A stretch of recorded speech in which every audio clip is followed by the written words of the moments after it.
all rise? Department 1 of the Superior Court is now in session. Judge Robert Adamson presiding. Please be seated.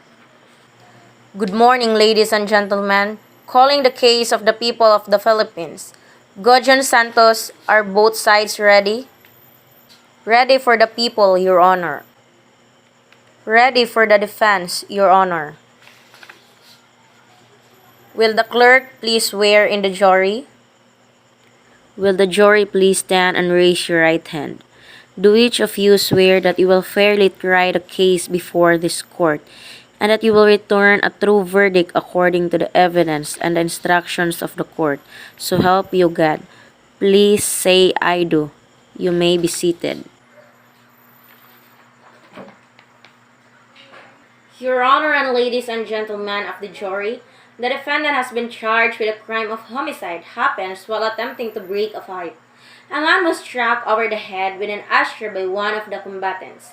During the incident, a pre-existing aneurysm burst in the man's head, causing his death.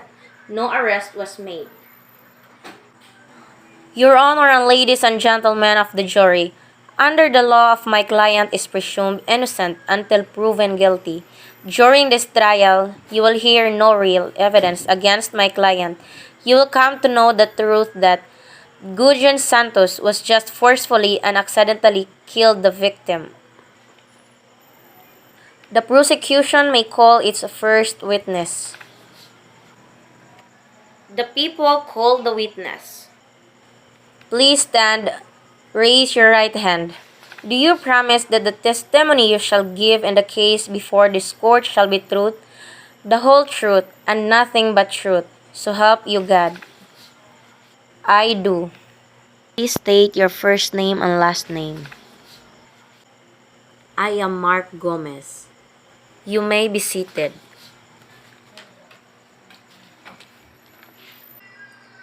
Gojan Santos, where do you live?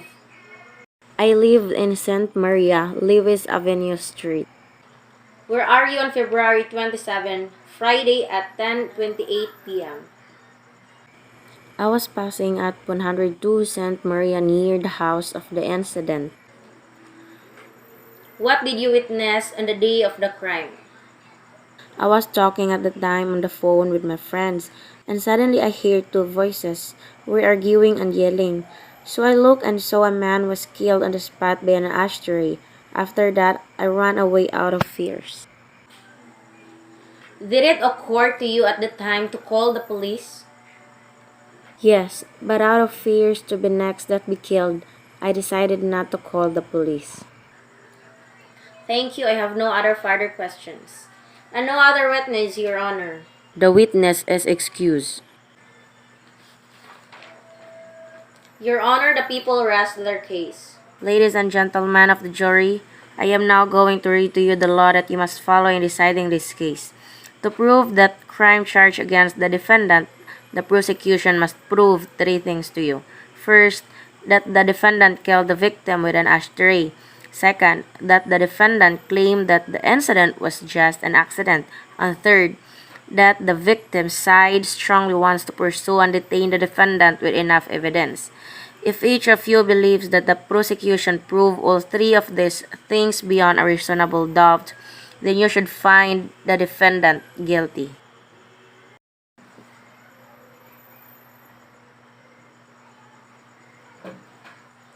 Your Honor and ladies and gentlemen of the jury, the judge has told you about that we must prove three things.